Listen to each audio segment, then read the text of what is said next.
is. That I didn't see it coming because that's really close to the end of that. It isn't like it's at the beginning or the middle. I think it's like the last song in it. So I'm sitting there watching it, like taking my notes, and all of a sudden that happens, and like I just freeze and my jaw drops, and I'm like, have you ever been bad touched? And like, what's bad touching? Like, what the hell is that? So I had to pause it. And I went to go get her. I'm like, you've got to see this. I have to show this to somebody else so I know I'm not crazy. There is such a thing as getting too much material to work with. And that was one of those cases, like, I have way too much to work with here. I don't know what to do.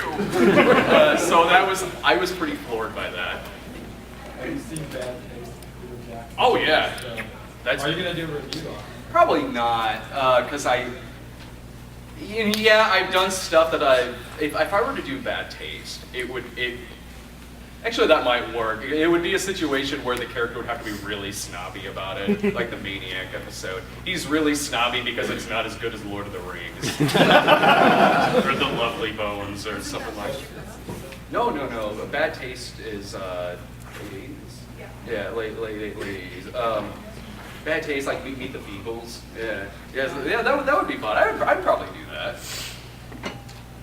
I remember last year at the last con, we got onto the topic somehow of the movie Killer Clowns from Outer Space. Yeah. And how, I know, right? And you mentioned how you wouldn't do that as a Snob episode, but possibly an 80s Dan episode. Yeah. Do you think you would still ever do that? Yeah. Because I think that would be a lot of material. You described maybe dressing up in crazy clown makeup. Me and Clint, I guarantee you, I look creepier than I normally do. Last time I was in clown makeup, I was the Joker one year for Halloween. I was God. dating a girl at the time who was afraid of clowns. I didn't know that until she started crying. So it got to be like midnight or something like that. I'm like, okay, I'll watch it all. You waited until midnight? I still wanted to go around in the costume. Stay in costume for a while. Did you ask her if she ever danced with the devil in the pale? I didn't want her to have a heart attack. So I was like, all right, I washed the makeup off, and now I'm Jack Napier. Putting on clown makeup, that'd be You could funny. have put the cover up over it and went when he was like disguised as a regular. That'd be pretty funny, yeah. Speaking of 80s Dan, any chance of seeing one in the near future? Yeah, the reason why we haven't done one since Christmas is just because we've been doing the movie. We've been doing the movie, and 80s Dan is probably my favorite show on the site. But it's the one that's the most time consuming. So there's usually like a month or so, or a month and a half, or a couple months between episodes, because they are very time consuming. They take a while to do, more so than the other shows. But yeah, as soon as the movie wraps, I'm gonna get another one of those written, and we're gonna start doing, because we really like the Christmas episode a lot. So we want to do some more like strictly plot-based episodes of it that are them like getting into sitcom cliches, misunderstandings, stuff like that, mixed in with episodes that are them talking about killer clowns and a movie, or a video game or something like that. So yeah, we really love doing that. So as soon as the movie wraps, which should be a couple weeks maybe, I'll get another one of those written. What do you consider to be your best video? Probably the mini-series I did, Hooker with a Heart of Gold. If anyone saw that. If you haven't, check it out. Yeah, there she is. So that one's probably my favorite of the stuff we've done for the site. I really loved how that turned out. Oh yeah, that one too. How exactly did you first get involved with thatguywiththeglasses.com? I just applied. Spoonie when I started my site, Spoonie had promoted me, and we became really good friends. And I wanted to, I did want to send in the email to apply on That Guy with the Glasses, but I wanted to get enough material put on my site first.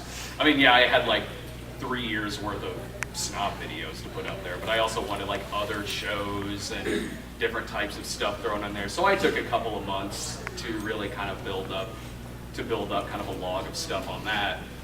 And then I just sent in the email to Rob and was like, hey, I do this show, the Cinema Snob. I got Kung Tai Ted, and it was brief, just describing the different shows, and I got picked up. And the first video on there was E.T. the Porno. starting out the bang. Are there any upcoming sequels or remakes of old franchises that you're looking forward to this year? That I'm looking forward to. Like Men in Black 3. I mean, it looks like at least like Josh Brolin like does a really good Tommy Lee Jones. Like, so it'll at least be that. I like, even when a movie's bad, I like Josh Brolin in it, like Jonah Hex. Yeah, he was good in it. Yeah. But like sequels or remakes coming out, like I'm not somebody who instantly thinks that a remake is bad, because there are some that I thought were okay or pretty decent. Nightmare on Elm Street. Yeah, I liked that one. I was in a small boat on that. I liked it. Last House on the Left remake. I like better than the original. Without the sheriffs? Yeah, without the cops. Thought that was a good idea. But you know, I tend to sort of give them the benefit of the doubt. Really, it depends. It depends on. Really kind of depends on how sentimental an original is to me, because the more sentimental it is, the more nitpicky I would be about it. So I'm so not looking forward to RoboCop.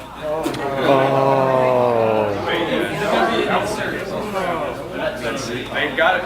And the thing is like with the remakes, like the casting of them is usually pretty good. The guy they've got playing RoboCop is a really good actor, but they have like an inferior team of people freaking making the movie. So, you know, I'm not gonna instantly say like, oh, it's gonna suck, but you know, it probably will.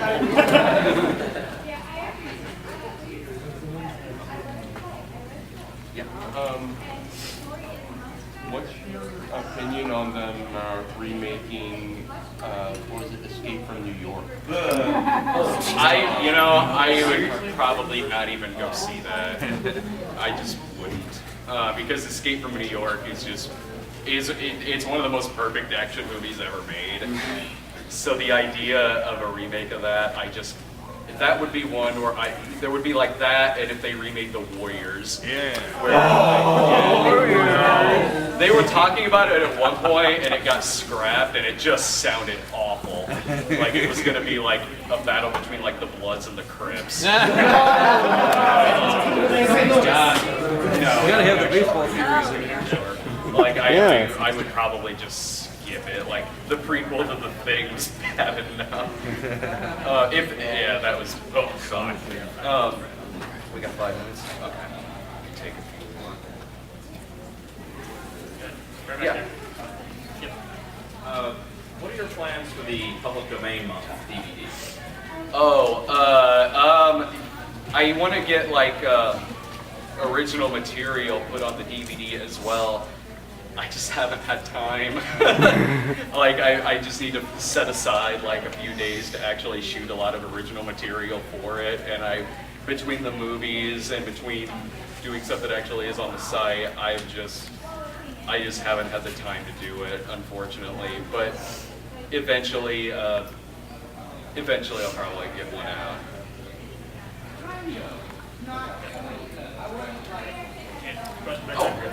What was it like filming Ninja's initial course? Huh? What was it like filming? It was awesome. It was great because I love the Godfrey Ho movies. I do. And actually playing like a Godfrey Ho type villain, like Bruce in that, just a stereotypical villain who's evil for the sake of being evil. Like with the voice, with the stereotypical evil bad guy Godfrey Ho voice. The eyeliner. The eyeliner and all of that, like, and that he's also like a businessman, and like in the thing, like Peter Kirby in Hunting Express.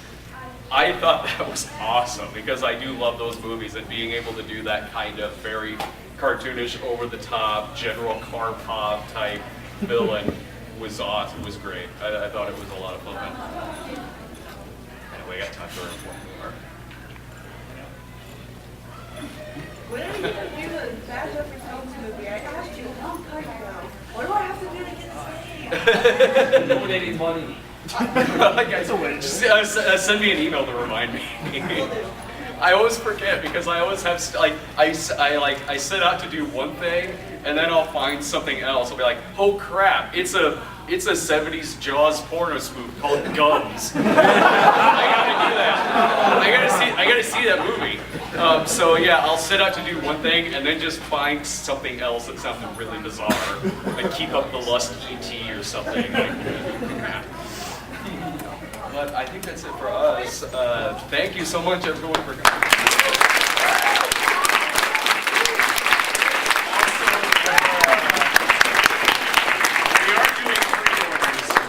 If anyone's interested, we are doing pre-orders of our movie over at our table in the dealer's room. The movie for the Snob movie. The movie should be out mid to late summer, but as soon as it's out, you just key in the address and everything, and you get a copy sent to you right away. But thank you so much.